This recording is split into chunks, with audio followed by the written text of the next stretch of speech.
Apocalipse, capítulo 1, versículo de número 3. Bendito seja o nome do Senhor. Repita comigo: glória a Deus Pai, glória a Deus Filho e glória a Deus Espírito Santo. Graças a Deus. Livro de Apocalipse, capítulo de número 1, versículo de número 3. Aleluia. Quem encontrou, diga amém. Amém. Graças a Deus. Diz assim a palavra do Senhor: bem-aventurado aquele que lê e os que ouvem as palavras desta profecia e guardam as coisas que nela estão escritas, porque o tempo está próximo. Vamos ler de novo, meus irmãos. Olha o que diz a palavra de Deus: bem-aventurado aquele que lê e os que ouvem as palavras desta profecia e guardam as coisas que nela estão escritas, porque o tempo está próximo. Senhor, meu Deus eterno, soberano Pai, eis aqui, meu Deus, a tua palavra. Meu Deus, eu te peço ao Senhor, abra, Pai, o meu entendimento, me dê graça para ministrar, Jesus, aquilo que o Senhor colocou em meu coração. Meu Deus, me dá capacidade, graça e poder do teu Espírito Santo. Abençoa, meu Deus, que a tua amada igreja venha receber no mais íntimo do seu ser esta palavra, e que esta palavra, meu Deus, venha germinar, porque ela é semente, e venha produzir frutos, ó Pai, dignos de arrependimento, ó Deus. Abençoa-nos de maneira tremenda e poderosa. Assim nós te pedimos e te agradecemos pela glória do Pai, do Filho e do teu Espírito Santo da verdade. Amém, amém, Senhor Jesus. A igreja se assenta, mas se assenta dando glória a Deus, se assenta louvando o nome do Senhor com uma salva de palmas e aleluia. Graças a Deus. Queridos irmãos, nesta ocasião, neste quinto elo desta campanha, senti da parte de Deus no meu coração de pregar sobre este versículo do livro de Apocalipse. Apocalipse, via de regra, é um livro pouco comentado, é um livro pouco lido entre nós, porque muitas pessoas acham que o livro de Apocalipse é um livro onde fala sobre as calamidades que irão acontecer nos fins dos tempos. Muitas pessoas acham que o livro do Apocalipse é um livro onde fala sobre as 7 taças do Cordeiro, da ira santa do Cordeiro de Deus. Acham que apenas este livro vem falando sobre o cenário apocalíptico que acontecerá nos fins dos tempos. Mas eu venho aqui nesta noite dizer para você que este livro, querida igreja, não nos traz apenas um cenário apocalíptico, não. Este livro vem trazendo uma revelação da parte do nosso Senhor e Salvador Jesus Cristo. Este livro, Jesus, ele permitiu que o apóstolo João escrevesse ele justamente para animar a fé da igreja, para animar a igreja de Jesus a prosseguir na sua marcha, a prosseguir sempre triunfante, a prosseguir sempre valente, a prosseguir sempre constante, a prosseguir sempre em uma vida constante na presença do Senhor, porque este livro, ele tem promessas. As promessas do livro de Apocalipse é promessas somente para aquelas pessoas que renunciaram ao pecado, que renunciaram ao mundo, que renunciaram à avareza, que renunciaram tudo para servir o Senhor dos céus e Senhor da terra. E nesta noite eu quero falar sobre vocês um pouquinho dessas promessas que há neste maravilhoso livro da Bíblia. Graças a Deus. Quero dizer, querida igreja, que o livro de Apocalipse, sem sombra de dúvida, é um dos livros mais enigmáticos que se encontra na história da humanidade. Este livro, escrito pelo apóstolo João, o apóstolo do amor, ele foi escrito por volta do ano 95 depois de Cristo.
dividido basicamente em 3 partes. Nos primeiros 3 capítulos do livro de Apocalipse, o Senhor Jesus começa a falar com a sua igreja, que é sombra da igreja da atualidade, da igreja contemporânea desses dias atuais. Aleluia! Do capítulo 4 ao capítulo de número 20, o Senhor Jesus Cristo começa a falar com os gentios para que se arrependam dos seus pecados, e para o povo de Israel. Do capítulo 21 ao capítulo 22, o nosso Senhor Jesus Cristo começa a mostrar o povo de Deus, começa a mostrar a igreja do Senhor e o novo Israel transformado na nova Jerusalém, na cidade que mana leite e mel, aonde eu e você vamos estar lá um dia, aonde eu e você vamos estar lá desfrutando. Uma cidade tremenda, uma cidade onde você, querido irmão, que sofre com problema de visão,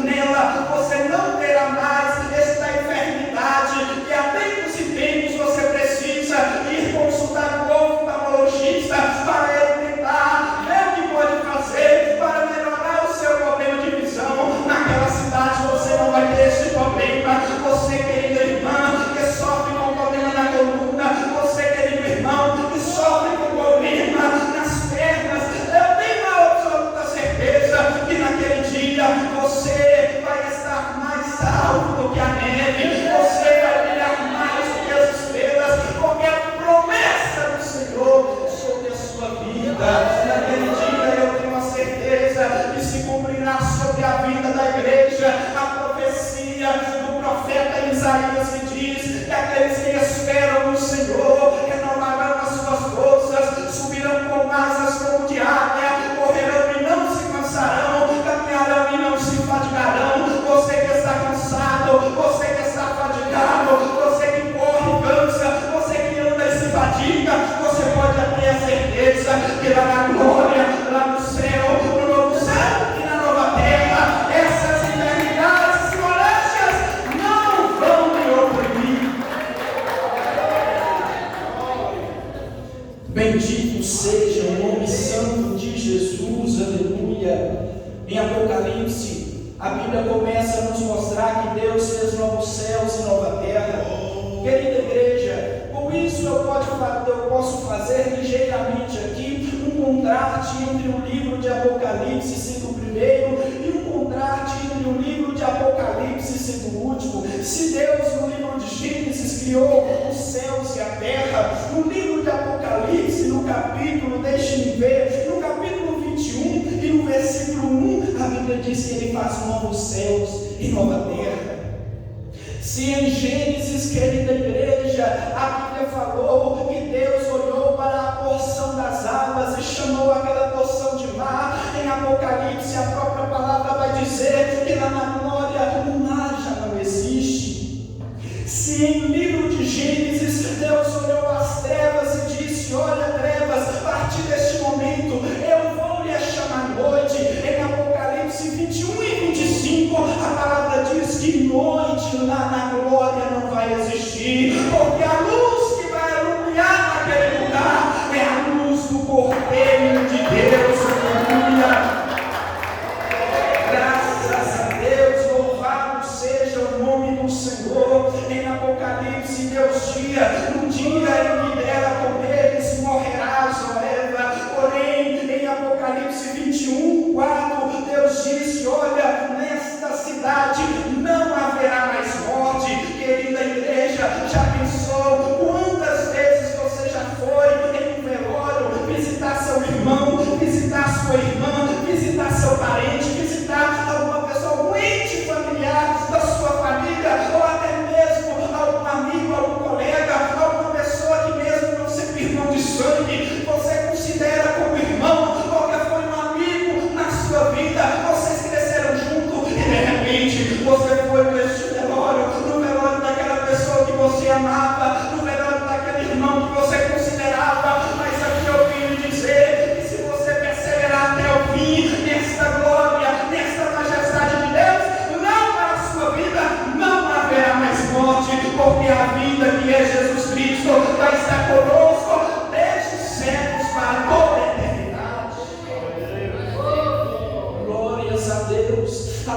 ainda vai nos dizer no livro de Gênesis que Abraão aguardava a cidade, a qual Deus é o arquiteto e edificador. Porém, em Apocalipse, a Bíblia diz que uma cidade maravilhosa que de Deus desce do céu há de se estabelecer para os santos e fiéis que guardam os ensinamentos do Senhor e Salvador Jesus Cristo. Se uma coisa eu acho intrigante, é isso, querida igreja, se em Gênesis aconteceu as primeiras coisas, o primeiro casamento, o primeiro pecado, o primeiro homicídio, o primeiro nascimento, em Apocalipse 21:4, a palavra diz: as primeiras coisas se passaram e assim tudo se fez novo. Se você passou por moléstias aqui nesta vida e ainda continua passando, não se preocupe, aleluia, a palavra do Senhor vai se cumprir sobre a sua vida.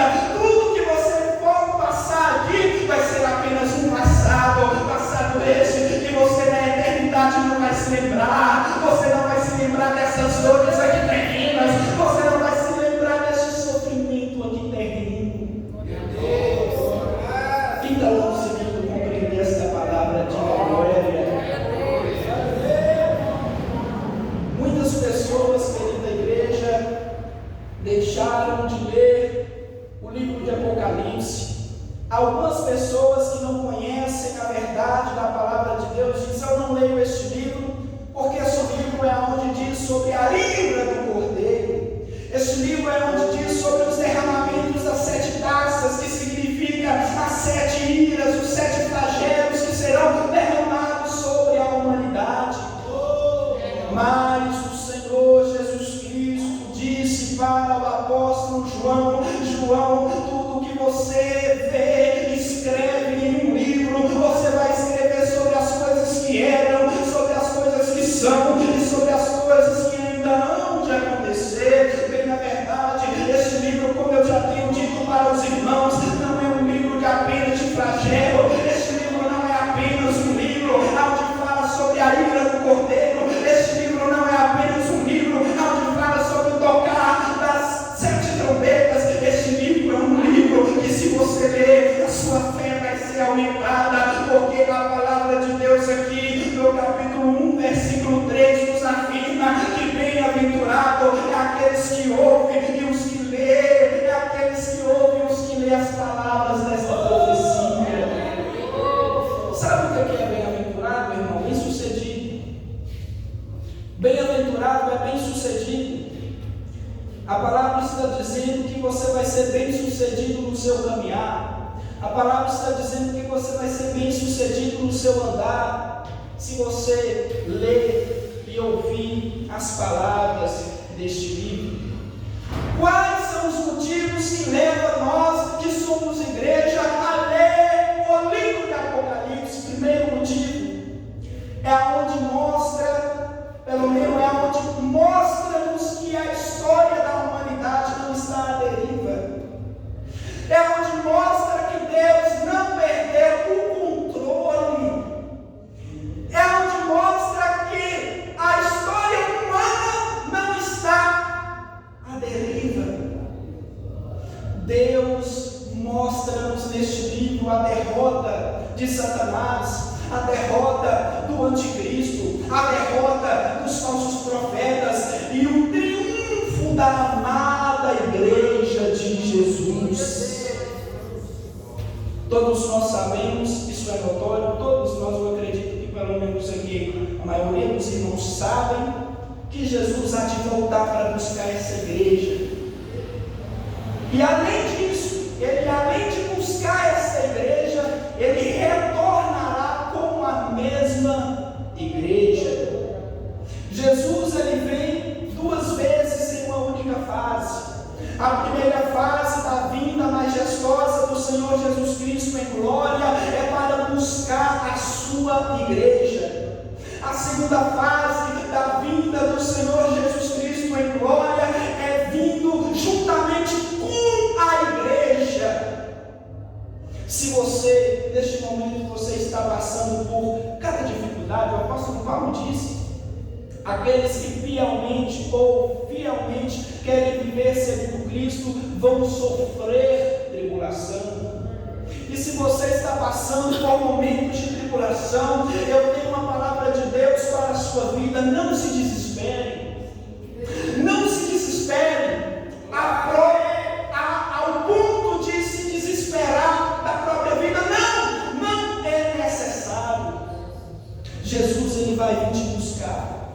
Jesus, ele vai transformar a sua vida. Jesus, ele vai mudar o quadro da sua história completamente. Se você, no dia do arrebatamento da santa e maravilhosa igreja, subir cantando o hino da vitória e ir ao encontro do Senhor Jesus nos ares, eu tenho absoluta certeza que você vai subir. E quando você subir, você vai ser transformado.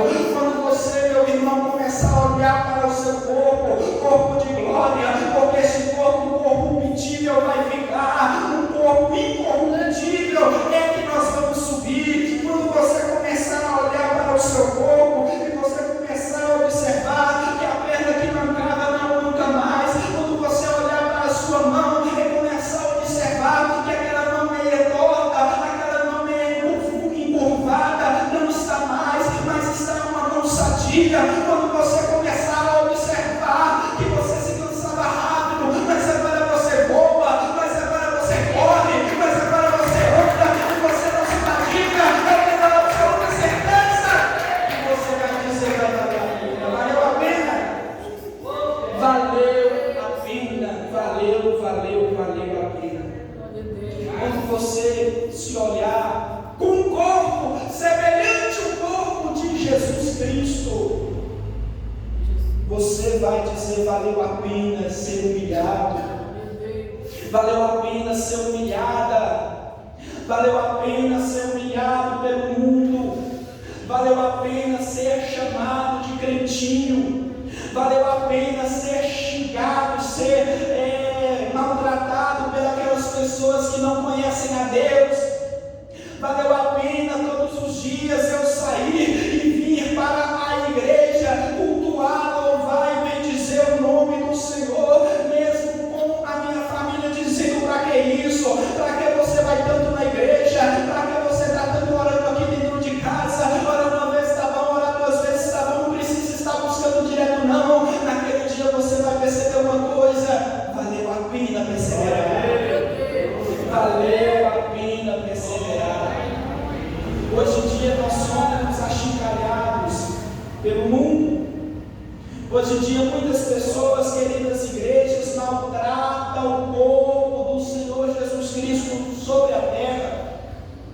Seja no local de trabalho, seja entre a sociedade, seja onde for, sempre vai ter uma pessoa blasfemando da nossa fé, da nossa religião, da nossa crença. Mas eles não sabem que vai chegar um determinado dia, um determinado momento, aonde você vai se ver e, além disso, vai ver a Cristo como Ele é, e vai dizer: valeu a pena, valeu a pena. Só quem crê que vai valer a pena e já está valendo a pena, louve ao Senhor com a salva de palmas. Para que nós venhamos subir no dia glorioso do arrebatamento, é necessário que nós venhamos permanecer de pé. Jesus disse: olha, se porventura o Filho do Homem vier e achar fé na terra, bem-aventurado é aquele que, ao chegar o Filho do Homem, este venha se encontrar de pé. Há muitas pessoas titubeando na fé, há muitas pessoas que falam: olha, a minha família não serve a Deus, eu não tenho incentivo dentro da minha casa para servir a Deus, eu não nasci em um lar evangélico, o mundo está trazendo seus pratos e eu não vou resistir. Jesus disse: olha, persevera, persevera, persevera. O maior exemplo que nós temos na Bíblia de perseverança é o exemplo de Jesus Cristo. Pois como homem ele foi tentado lá no deserto, como homem ele sofreu tentação. Tudo aquilo que você pode até mesmo se queixar diante de Deus, o que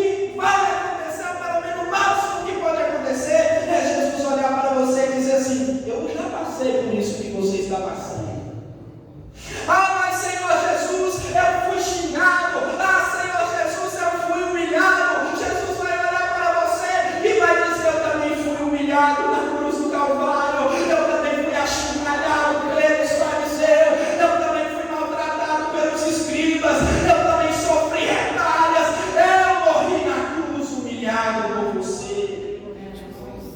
Se você falar para Jesus, mas olha, eu estou passando tentação, eu estou passando dificuldade, muitas coisas que estão lá no mundo estão me atraindo, e eu não sei até que ponto eu vou conseguir resistir.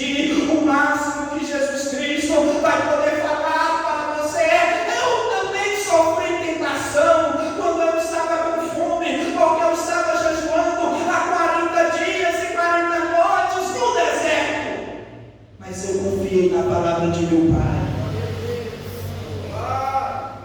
Não existe desculpas para que nós venhamos nos afastar da presença de Deus, porque tudo aquilo que você passa, ou pelo menos tudo aquilo que você já passou, Jesus Cristo passou em dobro. Jesus, Ele passou em dobro por você. Já imaginou, querida igreja, um Deus maravilhoso sendo magnificado pelos anjos do céu, descer à terra e ser cuspido pelos homens?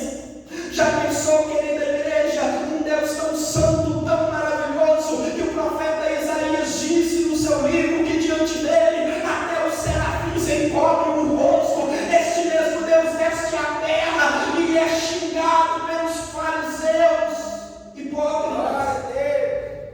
Já pensou, querida igreja, este Deus que quando estava no seu alto e sublime trono, todos os anjos começaram a louvar, e ele começou a escutar o louvor dos anjos dizendo: Santo, Santo, Santo. E este Deus, ele sai do seu lugar altíssimo para descer nesta terra e escutar os homens não dizendo Santo, Santo, Santo, mas foi pelo contrário, os homens gritavam: crucificam-o, crucificam-o, crucificam-o.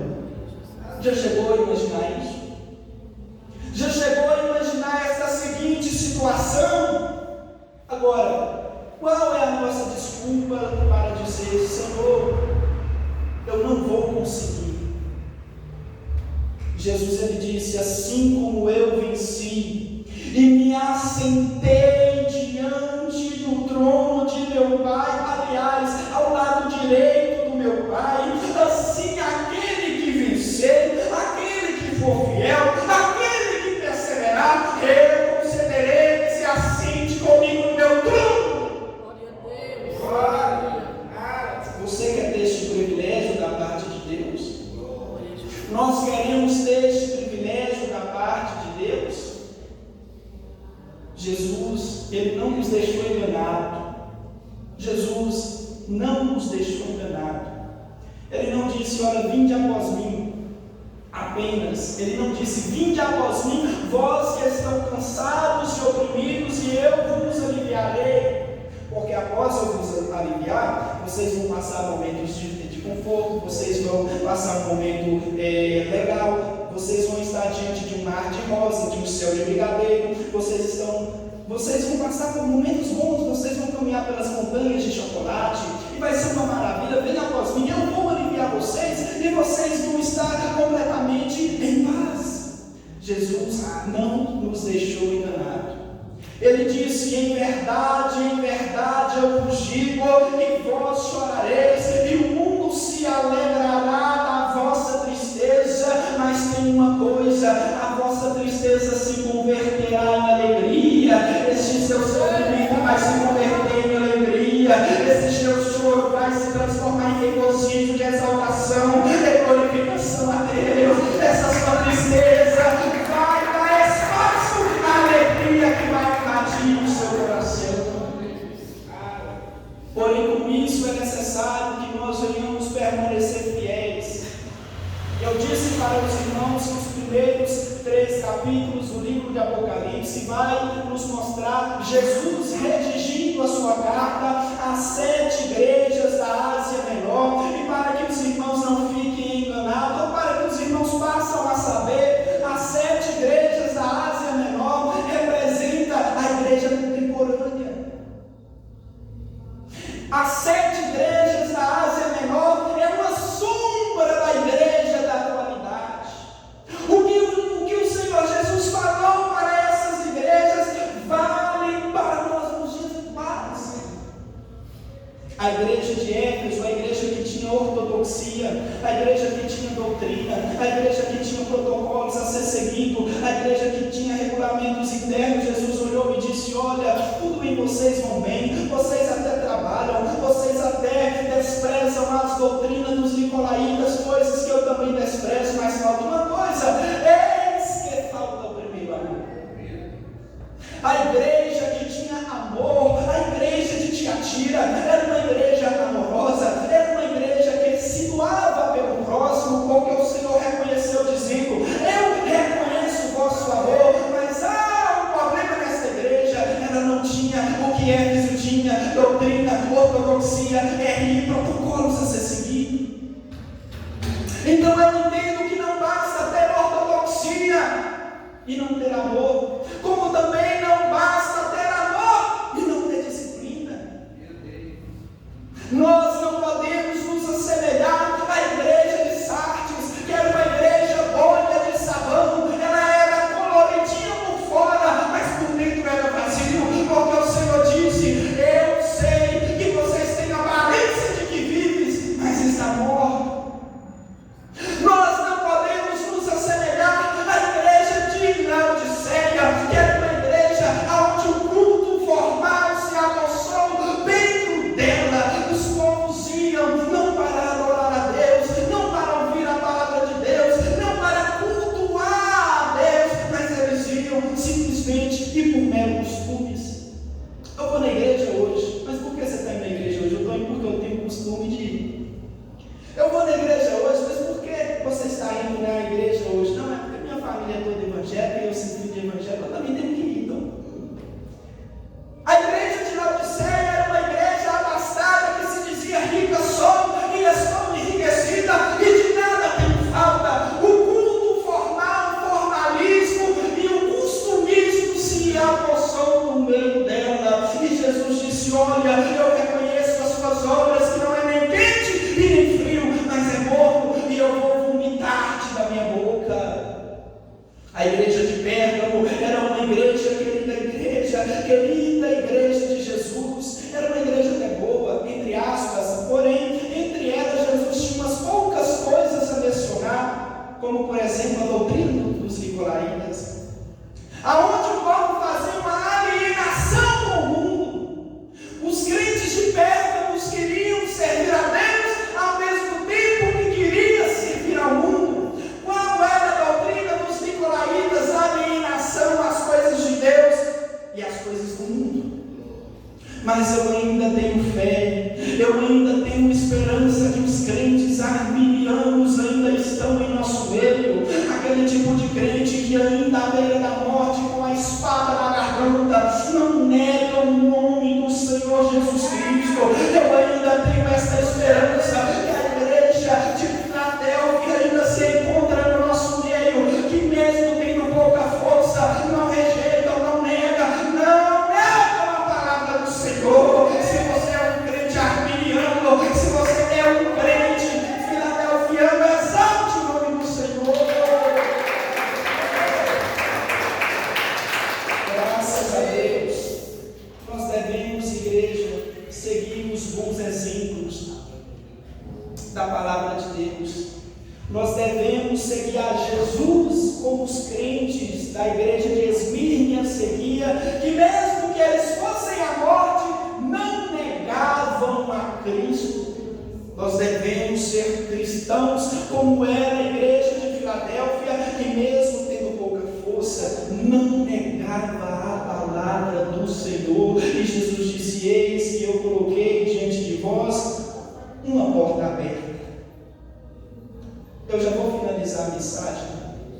Coloque sobre os vossos pés. Em nome de Jesus. Em nome de Jesus.